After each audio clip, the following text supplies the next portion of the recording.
রব্বুল আলামিনের হাবিব জনাব মুহাম্মদুর রাসূলুল্লাহ সাল্লাল্লাহু আলাইহি ওয়াসাল্লাম বলেছেন, কিয়ামতের ময়দানে আল্লাহর কসম করে বলছি, সেদিন জাহান্নামীদের ভীষণ কষ্ট হবে আর জান্নাতীদের জন্য অত্যন্ত আসান হবে, অবস্থাটা খুবই আরামের হবে। নবীজি বলেন, এক ফরজ নামাজ, এক ওয়াক্ত ফরজ নামাজ আদায় করতে যে সময়টুকুন লাগে, কিয়ামতের মাঠের এই সময়, এত বড় বিরাট লম্বা সময় জান্নাতীদের জন্য এরকম হালকা হয়ে যাবে। সুবহানাল্লাহ। وَيَوْمَ تَشَقَّقُ السَّمَاءُ بِالْغَمَامِ وَنُزِّلَ الْمَلَائِكَةُ تَنزِيلًا। ওরা ফেরেশতা দেখতে চায়, সেদিন আসমান সমূহ বিদীর্ণ হয়ে মেঘ পুঞ্জ বেরিয়ে আসবে, আত্মপ্রকাশ করবে, তার ভেতর থেকে ফেরেশতারা ক্রমাগত নাজিল হতে থাকবে।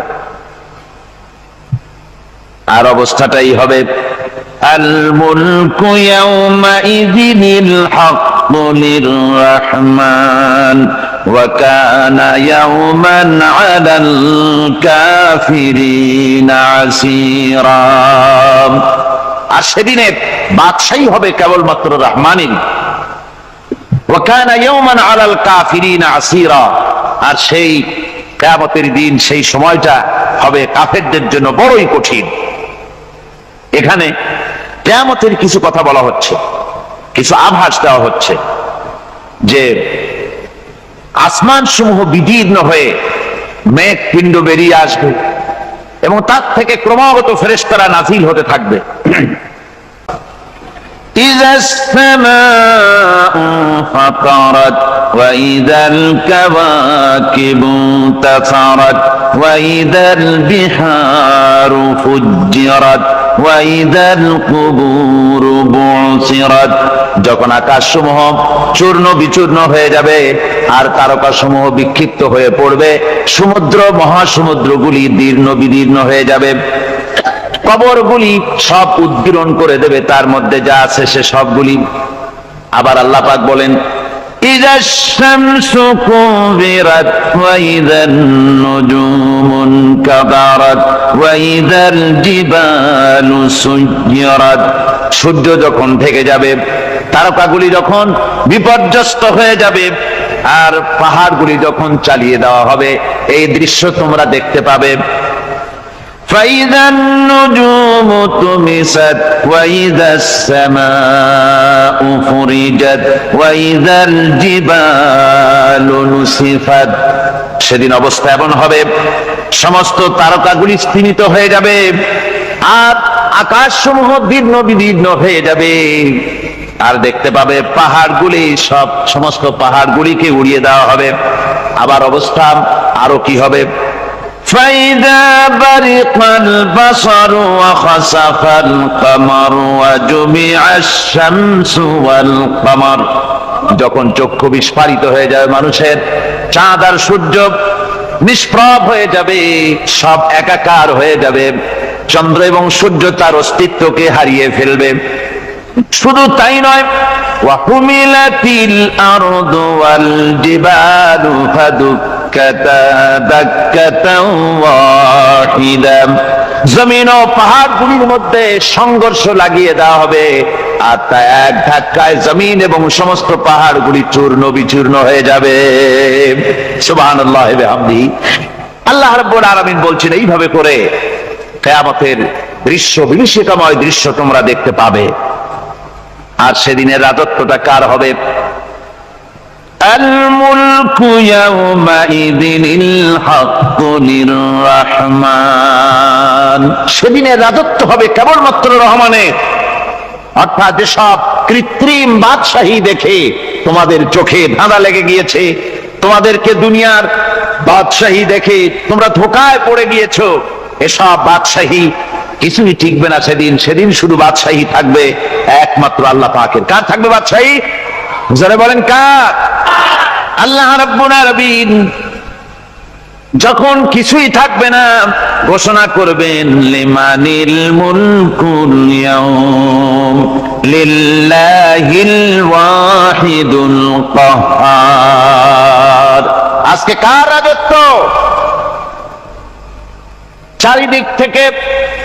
চারিদিক থেকে আওয়াজ আসতে থাকবে, পরাক্রমশালী আল্লাহ রাব্বুল আলামিন রাজত্ব আর কারো নয়। হাদিস শরীফে এসেছে, বুখারী মুসলিম শরীফের হাদিসে এসেছে, আল্লাহর নবী বলেন আল্লাহ রাব্বুল আলামিন তখন তার এক হাতে আকাশ মণ্ডলীকে ধারণ করবেন, আর এক হাতে জমিনকে ধারণ করবেন। আকাশ মণ্ডলী এক হাতে, জমিন এক হাতে। এভাবে আল্লাহ রাব্বুল আলামিন বলবেন আইনাল জাব্বারুন আইনাল মুতাকাব্বিরুন। কোথায় সেই স্বৈরাচারীরা? কোথায় সেই দুর্বিনীত অহংকারী স্বৈরাচার যারা আমার জমিনের উপরে, আমার মানুষের উপরে রাজত্ব চালিয়েছে? তারা আজকে কোথায়? কোথায় সেই অহংকারীরা? আল্লাহ পাক সেদিন যে বলবেন, সেদিন তো বলবেন, কিন্তু দুনিয়ার মাঝেও স্বৈরাচার যারা, অহংকারী যারা, তাদের শাস্তি পৃথিবীর বুকেও দেন, আর সেদিন তো দিবিনি। কত স্বৈরাচার আমরা দেখলাম, কত অহংকারী দেখলাম, যাদের তর্জনী হেননে লক্ষ কোটি কোটি মানুষ উঠতো আর বসতো। তাদের জিল্লাতির সঙ্গে আল্লাহ রাব্বুল আলামিন কতজনকে বিদায় করে দিলেন। ফুলের মালা নিয়ে কুলাতে পারে নাই, পা থেকে শুরু করে গলা পর্যন্ত ফুলের মালা দিয়া ডুবাই দিল ভক্তরা। আবার আল্লাহ রাব্বুল আলামিন এমন শাস্তি দিলেন, ফুলের মালার পরিবর্তে জুতার মালা নিয়ে জেলের মধ্যে ঢুকাইয়া দিলেন। ঠিক কিনা গান? অহংকারী আর স্বৈরাচার যারা হয়, আল্লাহ পাক এভাবে তাদের দৃষ্টান্ত দেখিয়ে দেন। আমরা কত দেখলাম, 9 বছরের রাজা 10 বছরের সাজা। পৃথিবীর মুখে যারা অহংকার করে, যারা স্বৈরাচার হয়, আল্লাহর আইনকে যারা বৃদ্ধঙ্গুষ্টি প্রদর্শন করে, আল্লাহ পাক তাদের জমিনেও দেখান। এখানে চূড়ান্ত ফয়সালা আল্লাহ করেন না, আসল ফয়সালার জায়গা তো আছেই, তবে এখানে নমুনা দেখায় দেন। কিন্তু মুশকিল হচ্ছে, ইতিহাসের সবচাইতে বড় শিক্ষা হলো ইতিহাস থেকে মানুষেরা শিক্ষা গ্রহণ করে না। একজনে যে কাম করে বিপদে পড়ে, আর একজন এসে আবার সেই পথেই অগ্রসর হয়, নিশ্চিত মৃত্যুর পথে। আমার বন্ধুগণ, আল্লাহ পাক বলছেন সেই দিন আমার রাজত্ব হবে, আর কারো রাজত্ব হবে না। ওয়াকানা ইয়াওমান আলাল কাফিরিনা আসীরা। আর ওই দিনটা, ওই কিয়ামতের দিন হবে কাফেরদের জন্য সবচাইতে কঠিন। সবচাইতে কঠিন হবে কাদের জন্য? কাফেরদের জন্য। কাফের কারা? কাফের হচ্ছে তারা যারা নাকি আল্লাহর আইনকে অস্বীকার করেছে, আল্লাহকে অস্বীকার করেছে, আল্লাহর আইনকে অস্বীকার করেছে। ওরা কি? কাফের। আল্লাহ রাব্বুল আলামিন বলেন, কাফেরদের কথা এখন শোনাচ্ছেন আল্লাহ পাক। والذين كفروا أولياؤهم الطاغوت يخرجونهم من النور إلى الظلمات। যারা কাফের, যারা কুফরি অবলম্বন করেছে, তাদের সাহায্যকারী আর পৃষ্ঠপোষক হচ্ছে তাগুত। তাগুত বলা হয় সেই শক্তিকে যে শক্তি শুধু নিজেই আল্লাহর আইন অমান্য করে বসে থাকে না, বরং অন্যদেরকেও আল্লাহর আইন অমান্য করতে বাধ্য করে। ওদেরকে আরবিতে কি বলা হয়? তাগুত বলা হয়। আর এই তাগুতি শক্তি, এই তাগুত হয় তার সাহায্যকারী, যা তাকে আলো থেকে টেনে অন্ধকারের ভেতরে নিয়ে যায়। আর কাফের হচ্ছে আল্লাহ পাকের ভাষায়, অর্থাৎ কোরআনের ভাষায়, কাফের হচ্ছে সবচাইতে নিকৃষ্ট প্রাণী, সবচাইতে নিকৃষ্ট জীব। মহাসত্যকে যারা অস্বীকার করেছে, যারা আল্লাহকে মানে না, যারা আল্লাহর কোরআনকে মানে না, যারা ইসলামকে স্বীকার করে না, তারা সবচাইতে নিকৃষ্ট প্রাণী। আল্লাহ রাব্বুল আলামিন বলেন, ইন্না শাররাদ দাওয়াবি ইনদাল্লাহিল্লাযীনা কাফারু ফাহুম লা ইউমিনুন। নিশ্চয়ই আল্লাহর জমিনে সব বিচরণশীল জীব যত আছে, আল্লাহ বলছেন আমার জমিনে বিচরণশীল জীব যত আছে তার মধ্যে সবচাইতে নিকৃষ্ট প্রাণী হলো যারা ঈমান আনে নাই, যারা বিশ্বাস করে না আমি আল্লাহকে, যারা পরকালকে বিশ্বাস করে নাই, যারা কোরআনকে বিশ্বাস করে নাই, যারা ইসলামকে বিশ্বাস করে নাই, পৃথিবীর মধ্যে তারা সবচাইতে নিকৃষ্টতম প্রাণী। আল্লাহ বলেন শুধু নিকৃষ্ট জনক নিকৃষ্ট প্রাণী বললেই সারে না, এরা হলো চতুষ্পদ জানোয়ারের মতো। কে বলতেছেন? আমি বলছি না, কিন্তু আল্লাহ পাক বলতেছেন চতুষ্পদ জানোয়ারের মতো কাফেরেরা। وَمَثَلُ الَّذِينَ كَفَرُوا كَمَثَلِ الَّذِي يَنْعِقُ بِمَا لَا يَسْمَعُ إِلَّا دُعَاءً وَنِدَاءً। এই কাফেরদের দৃষ্টান্ত হচ্ছে সেই রাখালের মতো, যে রাখাল তার পশুদেরকে ডাকে আর ওই পশুরা একটা ডাক শোনে মাত্র, কিন্তু কি যে বলে তা তো পশুতে বোঝেন। কথা বুঝতে পেরেছে?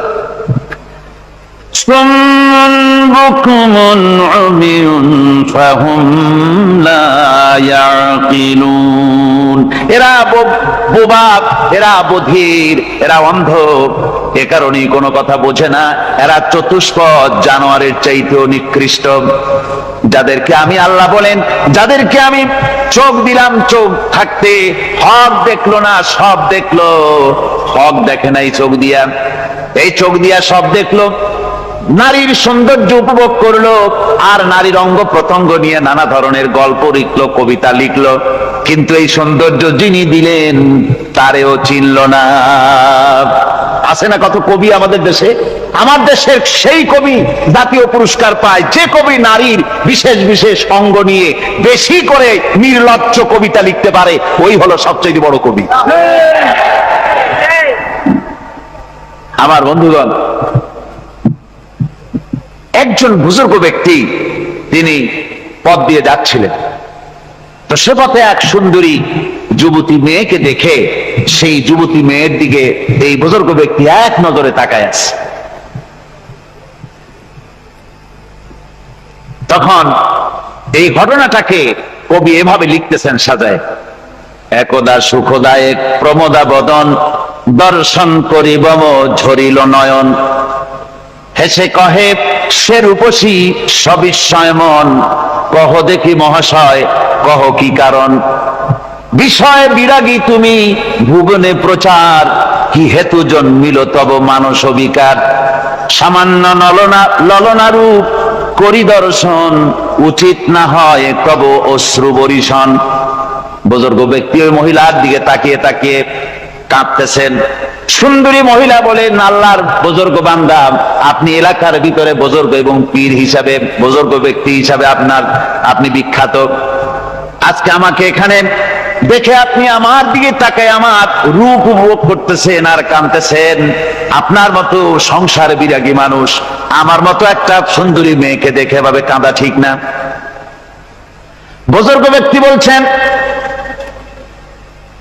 হেসে কহিলাম বালে করহ শ্রবণ, নেত্র ঝরে তবু হেতু ভেব না এমন, যে শিল্পী রচিল ওই সুধাংশু বদন, তাহার তরে ঝরে নেত্র নয়নে জীবন।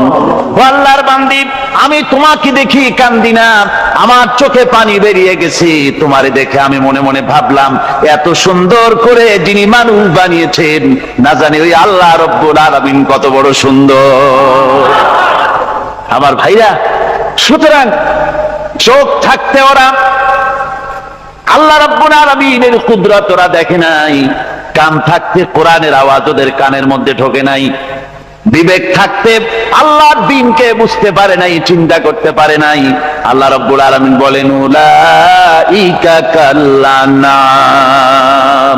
এরা হলো চতুষ্পদ জানোয়ার, বালহুম আদাল, শুধু জানোয়ার না, জানোয়ারের চাইতেও নিকৃষ্ট। এমনই জানোয়ার, আল্লাহ বলেন শুধু জানোয়ার না, জানোয়ারের মতো শুধু খায় জনমের মতো। والذين كفروا يتمتعون ويأكلون كما تأكل الأنعام এই কাফেরগুলির কাম শুধু ফুর্তি করা, গান বাজনা, নাটক, গল্প, এই সব কাজ তাদের। নামাজ নাই, রোজা নাই, আল্লাহর চিন্তা নাই, তাহাজ্জুদ নাই, পরেজগারি নাই, শুধু গান আর নাচ। আমার ভাইরা, মুসলমান নববর্ষ উদযাপনের সাথে মুসলমানের কিসের সম্পর্ক? মুসলমান যদি এই দিন উদযাপনই করে তাহলে তাকে করতে হবে ফজরের নামাজ পড়বে। মুসলমান নববর্ষ উদযাপন করবে, ফজরের নামাজ পড়বে, তারপরে কোরআন শরীফ তেলাওয়াত করবে, দরুদ শরীফ পড়বে, আল্লাহর দরবারে হাত তুলে বলবে, রব্বুনা রাব্বিন, একটি বছর পার করে দিলাম, নাফরমানি ছাড়া কিছুই তো করি নাই, বিগত বছরে যা করেছি মাফ করে দাও, আগামী বছরটা গোটা জাতি আর দেশের জন্য কল্যাণকর মঙ্গলময় করে দাও। এটাই তো বলা উচিত ছিল নাকি বলে? তা না করে, তা না বলে, বৈশাখের পরিচালককে না দেখে সরাসরি বৈশাখকে আহ্বান করা হয়েছে। আর বৈশাখ আহ্বান করার মজা জনমের মতো দেখাই দিয়েছে। আল্লাহ রাব্বুল আলামিন তাই বলেন, কাফেররা তাদের কাজ হলো শুধু খাওয়া, তারা এমন খাওয়া খায় জনমের মতো খায়। ইয়াকুলুনা কামা তাকুলুল আনাম, জানোয়ারে যেমন খায় ওই রকম খায়। তার মানে খায়, একটু বিসমিল্লাহ কয় না, খায়া যখন ছেড়ে দেয় তখন আলহামদুলিল্লাহ বলে না। আল্লাহ রাব্বুল আলামিনের সুন্নাত হলো শুকর যদি কেউ আদায় করে আল্লাহ বাড়িয়ে দেন, লা ইন শাকারতুম লাযীদান্নাকুম ওয়া লা ইন কাফারতুম ইন্না আযাবী লাশাদীদ। আমার নিয়ামতের শুকর যদি আদায় করো আমি বাড়ায় দেব, আর যদি নিয়ামতের শুকর আদায় না করো তাহলে মস্ত বড় শাস্তি তোমাদের জন্য রেখেছি। তো আমেরিকা শুকর আদায় করে নিজেরা খাইয়া, কিন্তু ওদের জমিন হলো বিশাল জমিন। আমি কয়েকবার গিয়েছি এবং বহু স্টেট সফর করেছি। ওদের জমিন এত ফার্টাইল, জমিনে যদি রীতিমতো তারা ফসল ফলাতো, এই ফসল সারা দুনিয়ার দরিদ্র ভূমুক্ষ জনতাকে খাওয়াইয়া বাঁচাইতে পারত। কিন্তু ওরা তা করে না। ওরা করে কি? ওরা মুনাফার হার, বাজার দর ঠিক রাখার জন্য নির্দিষ্ট পরিমাণ জমিনের ফসল ফলায়, কিন্তু জমিন এতই উর্বর, ওদের মেজারমেন্ট করা, মাপ করা, হিসাব করা ফসল হয় না, ফসল হয় বেশি। তখন বাড়তি ফসলকে তারা প্রতি বছর লক্ষ লক্ষ টন আলু আর গমকে তারা সমুদ্রে নিক্ষেপ করে। তাদের আলু এবং গম সেই সময় তারা নিক্ষেপ করে সমুদ্রে যখন ইথিওপিয়া, সুদানে মানুষ না খেয়ে মরছে। পৃথিবীর বিভিন্ন দেশে মানুষ ক্ষুধার যন্ত্রণায় যখন চিৎকার করছে, আর তাদের এই চিৎকারে আকাশ বাতাস ভারী হয়ে যাচ্ছে, তখন ওরা এই কামটি করছে। তাই আমি ওই প্রথম দিন বলেছিলাম যে রাশিয়া যেমন খান খান হয়েছে, অস্তিত্ব বিলুপ্ত হয়েছে আল্লাহর সাথে নাফরমানি করার কারণে। আপনারা বলতে পারেন কমিউনিজম কি একটা সহজ ব্যাপার? একটা বিরাট শক্তি পৃথিবীর বুকে, কত দেশ তারা ডমিনেট করতেছিল। কোন যুদ্ধ নাই, কোন রক্তপাত নাই, বিনা ধাক্কায়, বিনা বাতাসে, বিনা ঝড়ে বিশাল মহিরুহু চিৎপটাং। এটা হলো কেন? কেন হলো রাশিয়ার এই দশা? আমি লালদিঘির ময়দানে বলে গেছিলাম, আমি চিন্তা করে যেটা পাইছি সেটা হচ্ছে এই, দুনিয়ার সমস্ত মতবাদ আল্লাহকে কোনো না কোনো প্রকারে স্বীকার করে। তার কথা মানুক আর না মানুক, আছে একটা কিছু, এতটুকুন বলে যে আল্লাহ আছেন বা গড আছে বা একটা কিছু আছে।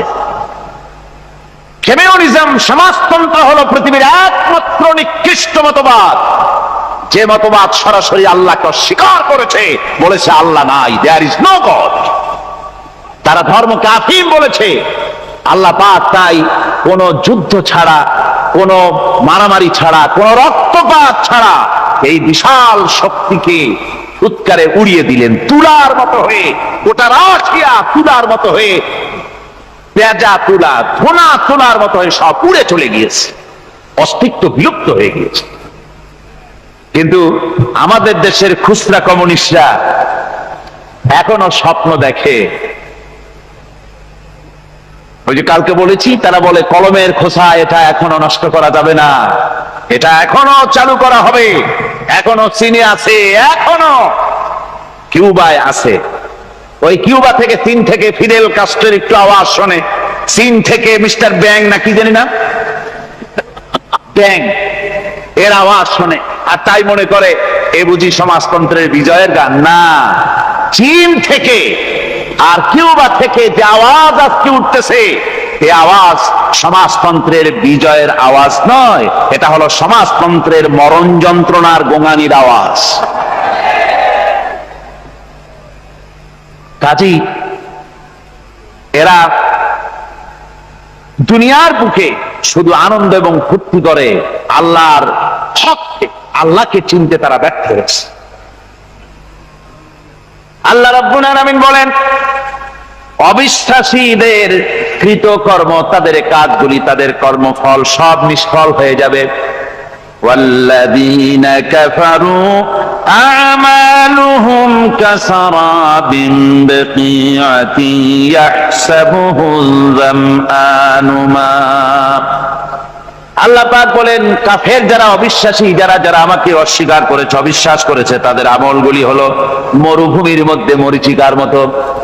মরুভূমির মরীচিকা, মানুষ যখন মরুভূমির ভিতর দিয়ে যায়, পানির পিপাসা লাগে, দূরে দেখে পানি চিকচিক করতেছে, আর ওই মরীচিকা যেটাকে সে পানি মনে করেছিল, হাত্তা ইযা জাআহু লাম ইয়াজিদহু শাইআ, যেটাকে সে পানি মনে করে ছুটতেছিল, যখন কাছে গেল আল্লাহ পাক বলেন কিছুই সেখানে পায় না, শুধু মরীচিকা, বালু আর বালু। এরকম করে যারা আমার দিনকে অস্বীকার করেছে, আমাকে অস্বীকার করেছে, তারা যত ভালো কাজ করুক আর যাই করুক না কেন, তাদের কৃত কর্মগুলি এভাবে সব নিষ্ফল। এ হলো এক কথা। 2 নম্বরের কথা হলো, ওরা মনে করেছিল সমাজতন্ত্র শান্তি দেবে, কমিউনিজম শান্তি দেবে, সোশ্যালিজম শান্তি দেবে, ক্যাপিটালিজম শান্তি দেবে।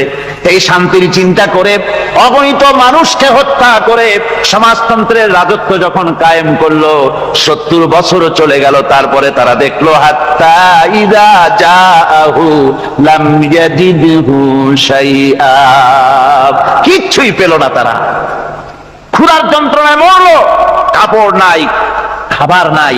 তারা ওই রাশিয়া থেকে, চেকোস্লোভাকিয়া থেকে, যুগোস্লাভিয়া দিয়া, রোমানিয়া থেকে, হাঙ্গেরি এবং পোল্যান্ড আর মঙ্গোলিয়া থেকে সেখানে সমাজতন্ত্র তাড়াতে আমরা যাই নাই। আমরা সেখানে সমাজতন্ত্রের বিরুদ্ধে তাফসীর করি নাই, ব্যাখ্যা করি নাই, বক্তব্য রাখি নাই। ওই সব দেশ থেকে সমাজতন্ত্র তাড়াইছে কে? তারা তাড়িয়েছে? না না, ওরা নিজেরাই, সেই দেশের জনগণই এটাকে উৎখাত করেছে তাদের জমিন থেকে।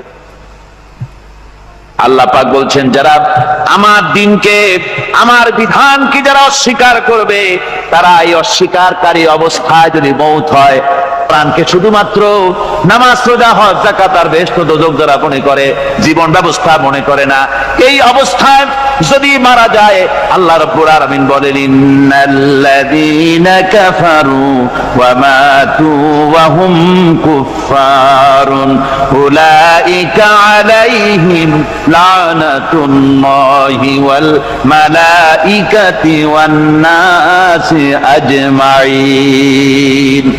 আল্লাহ রাব্বুল আলামিন বলেন, আমাকে অস্বীকার করার অবস্থায়, আমার দ্বীনকে, বিধানকে অস্বীকার করার অবস্থায় যদি মৌত হয়ে যায়, তাহলে আল্লাহ, ফেরেশতা এবং तमाम পৃথিবীবাসীর অভিসম্পদ তার উপরে হতে থাকে, লানত হতে থাকে। খালিদিনা ফিহা লা ইউখাফফাফু আনহুমুল আযাবু ওয়া লা হুম ইউনজারুন। এই অভিসম্পদ অবস্থায় তারা সব সময় লিপ্ত থাকবে, না তাদের আযাবকে কমায় দেওয়া হবে, আর না তাদের কোন রকম অবকাশ দেওয়া হবে। ভাইরা আমার, হিজরতের রাতে সওর পাহাড়ের ভিতরে যখন তিনি আশ্রয় নিলেন, হযরতে আবু বকর সাথে ছিলেন। হযরতে আবু বকর রাদিয়াল্লাহু তাআলা আনহু বলেন, হুজুর আপনি দাঁড়ান, এটা তো পাহাড়িয়া গুহা, গুহার ভিতরে সাপ থাকতে পারে, বিচ্ছু থাকতে পারে, আমি আগে ঢুকি, বিপদ যদি হয় আমার উপর থেকে হয়ে যাক। গুহার ভিতরে নেমে গুহা সাফ করলেন, এরপরে হুজুরকে ডাকলেন, হুজুর তাশরীফ নিলেন গুহার ভিতরে। এরপরে হুজুর বললেন, আবু বকর পাহাড়ে হেঁটে হেঁটে 2-3টা পাহাড় পাড়ি দিয়া যাওয়া লাগে সোর পাহাড়ে। মদিনার সোজা রাস্তা হুজুর ধরেন নাই, মেসফালার পথ দিয়া জাবালে কেদোয়ার উপর দিয়া 3টা পাহাড় পাড়ি দিয়া তারপরে হুজুর গেলেন সোর পাহাড়ে। গুহার ভিতরে হুজুর তাশরীফ নিলেন, বললেন আবু বকর তুমি বসো, তোমার উরুর উপরে মাথা রেখে আমি একটু আরাম করি। হযরতে আবু বকর বসলেন, হুজুর তার উরুর উপরে মাথা রেখে ঘুমায় গেলেন। আর এরপরে কাফির বেঈমানেরা তালাশ করতে করতে কাফেরেরা এসে গেল পায়ের চিহ্ন দেখে দেখে গর্তের কাছে। হযরত আবু বকর ভয়তে কেঁদে ফেললেন, আহারে আর তো উপায় নাই, এবার তো ধরা পড়ে গেছি, এবার নবীজিকে মেরে ফেলে দেবে। নবীর মহব্বতে, নিজের মহব্বতে নয় নবীর মহব্বতে কাঁদতেছিলেন। হুজুর বলেন, হুজুরের ঘুম ভেঙে গেল। বলো আবু বকর কাঁদো কেন? ছেলের কথা, মেয়ের কথা, বিবির কথা, বাড়ির কথা মনে পড়লো নাকি? হযরত আবু বকর বলেন, ইয়া রাসূলুল্লাহ, আল্লাহর কসম করে বলি যেদিন ঈমান এনেছি এই কলিজার ভিতরে মা বাপ, স্ত্রী, পুত্র, পরিজন, এমনকি আমার নিজের জীবনের চাইতে আপনারে বেশি ভালোবাসি। তা কাঁদো কেন? কাঁদো কেন? হযরত আবু বকর বলেন, হুজুর ধরা পড়ে গেছি, কাফেররা এসে গেছে গর্তের কাছে, তাকালি আমাদের দেখতে পাবে, আমরা তো মাইনরিটি, ওরা তো মেজরিটি, আমরা তো ধরে মারি ফেলাই দেবে, আপনাকে মেরে ফেলে দেবে, এই জন্য কাঁদি। আল্লাহ রাব্বুল আলামিন হুজুর তখন কি দৃঢ়তা, কি অবিচলতা, কি ধৈর্যের পাহাড় সম মনোবৃত্তি তখন দেখালেন। আল্লাহ কোরআন শরীফে চিরকাল যাতে মানুষেরা হেদায়েত নিতে পারে সেজন্য হুজুরের কথা উঠায় দিলেন কোরআনে। আল্লাহ পাক বলেন, ইযহুমা ফিল গার ইয ইয়াকুলু লিসাহিবিহি লা তাহজান ইন্নাল্লাহা মা'ানা। ও বন্ধু, ভয় পেও না, আল্লাহ আমাদের সাথে আছেন। সুবহানাল্লাহ গো, আল্লাহ আমাদের সাথে আছেন। আমরা মাইনরিটি নই, আমরা মেজরিটি। আল্লাহ আছে আমার সাথে, ভয় পাওয়ার কোনো কারণ নাই। সুবহানাল্লাহ। আল্লাহ পাক বলেন, فأنزلallahu sakinatahu alayhi wa ayyadahu bijunudin lam tarawha। আমি এদের অন্তরের ভিতরে আমি শান্তি নাজিল করে দিলাম, প্রশান্তি দিয়া দিলাম, আর আমি সাহায্য করলাম, আর এমন সব সৈন্য পাঠায় দিলাম যে সৈন্যগুলি তোমরা দেখতে পাও নাই। সুবহানাল্লাহ ওয়া বিহামদিহি।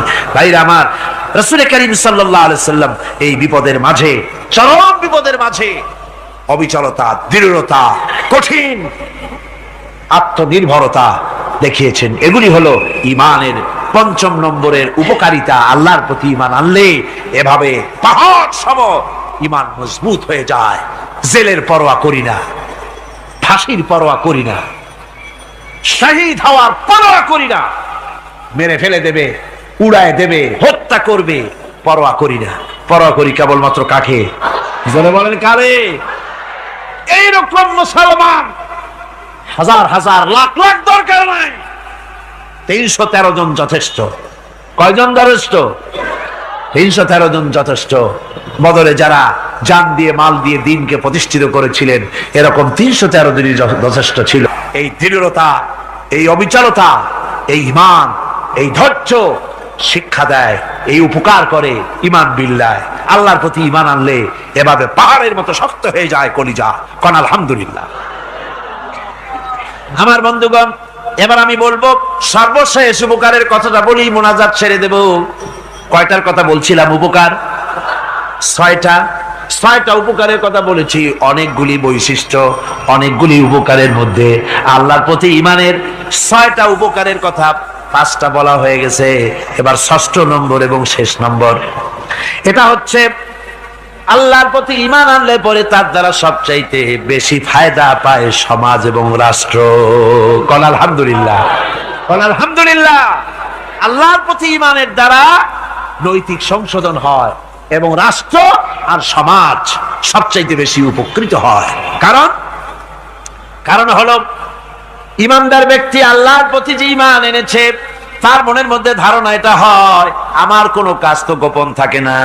ইন্নাল্লাহা লা ইয়াখফা আলাইহি শাইউন ফিল আরদি ওয়ালা ফিস সামা।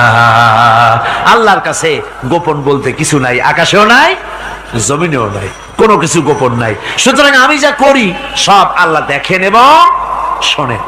এমনকি মানুষ যে কল্পনা করে সে কল্পনাও আল্লাহ টের পায় না, নাকি টের পায় কিনা? وَإِن تُبْدُوا مِنْ أَنفُسِكُمْ أَوْ تُخْفُوهُ يُحَاسِبْكُم بِهِ اللَّهُ। মনের ভিতরে যে কল্পনা করো, আল্লাহ পাক বলেন এই কল্পনারও হিসাব আমি রব্বুল আলামিন তোমার কাছ থেকে নেব। ফায়ুআযযিবু মান ইয়াশাউ, যারে খুশি শাস্তি দেব আর যারে খুশি আমি maaf করে দেব। জোরে বলেন সুবহানাল্লাহ। ফায়াগফিরু লিমান ইয়াশা ওয়া ইউআযযিবু মান ইয়াশা, যারে খুশি maaf করব, যারে খুশি শাস্তি দেব, কল্পনারও হিসাব নেব। এই কথা মুমিনের যদি জানা থাকে তাহলে আর তার কোনো চিন্তা থাকে না, তার নৈতিক চরিত্র ভালো হয়ে যায়। কোন সুবহানাল্লাহ।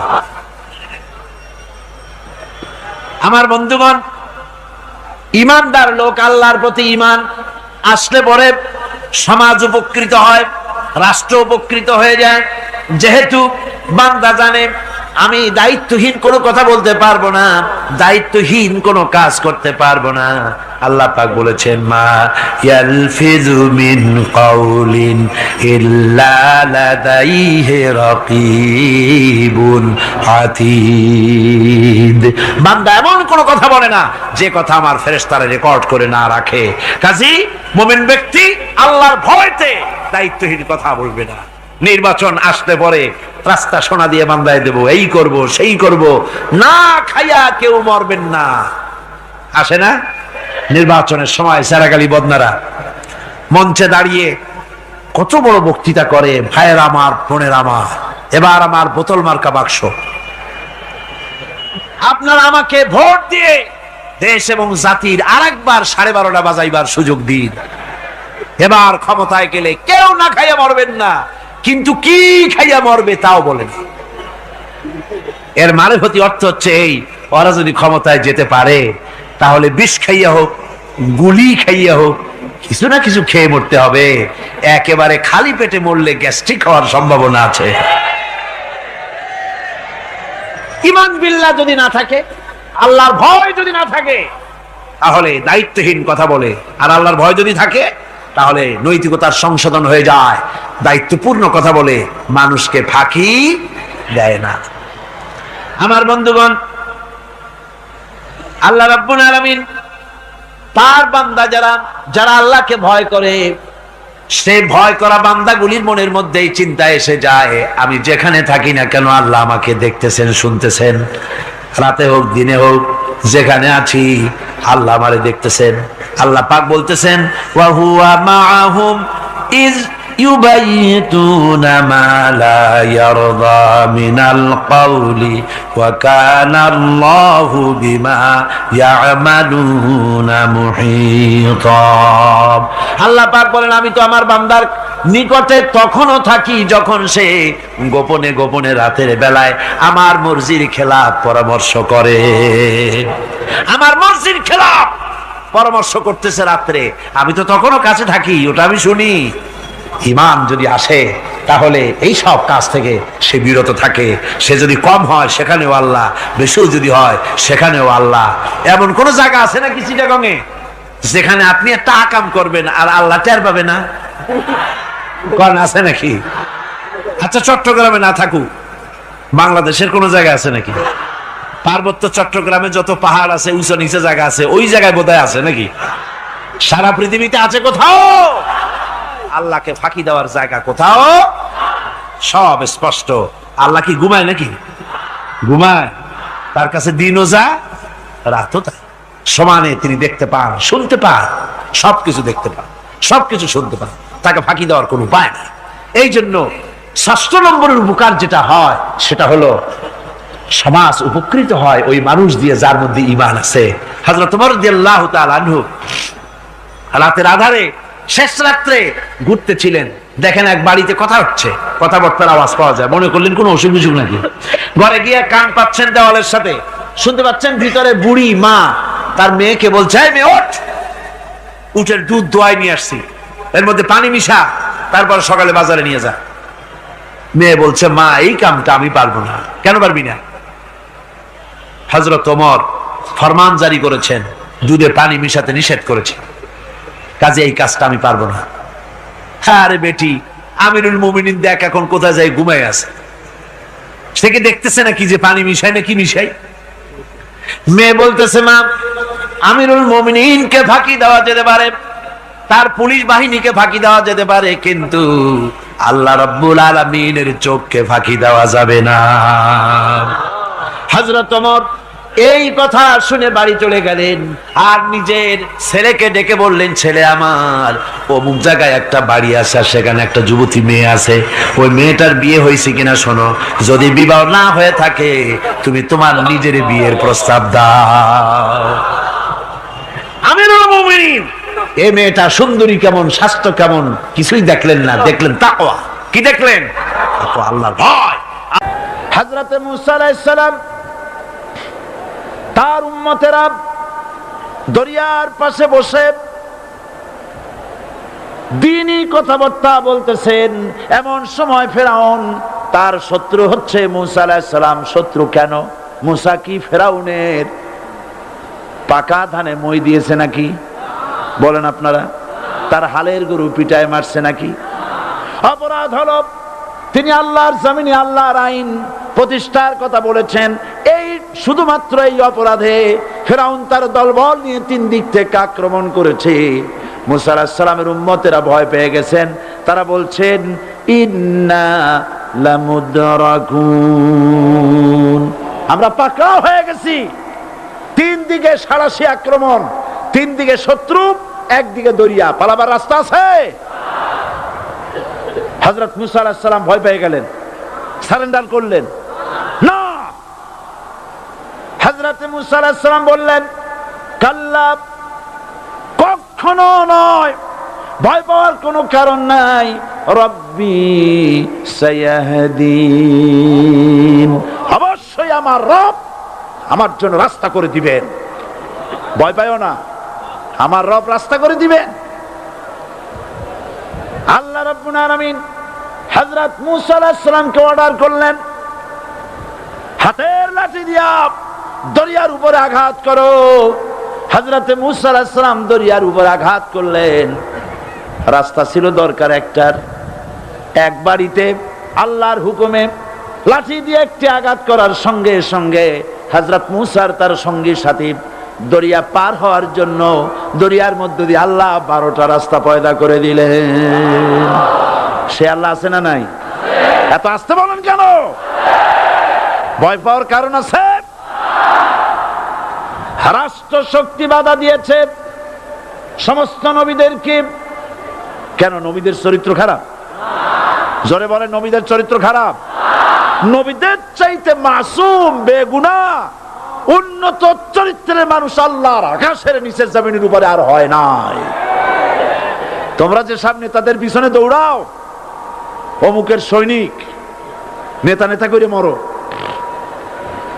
এইসব নেতা যাদের পিছনে দৌড়াও, এই নেতাগুলি, আমি জিজ্ঞেস করি আপনাদেরকে, এই নেতাগুলি জীবনে একবারও জেনা করে নাই? এ ব্যাপারে অনুসারীরা আপনারা কি নিশ্চিত?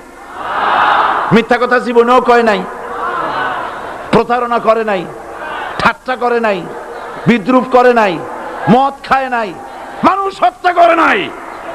কিসের নেতা? নেতা হচ্ছেন সেই ব্যক্তি যিনি বলেছেন, ও আমার স্ত্রীরা, ও আমার সাহাবীরা, রাতের আধারে আমার মধ্যে যা আচরণ দেখতে পাও, দিনের আলোতে আমার মধ্যে যা দেখতে পাও, সবগুলি খুলে খুলে মানুষের কাছে বলে দাও। তার নাম বিশ্বনবী মুহাম্মদ রাসূলুল্লাহ সাল্লাল্লাহু আলাইহি ওয়াসাল্লাম।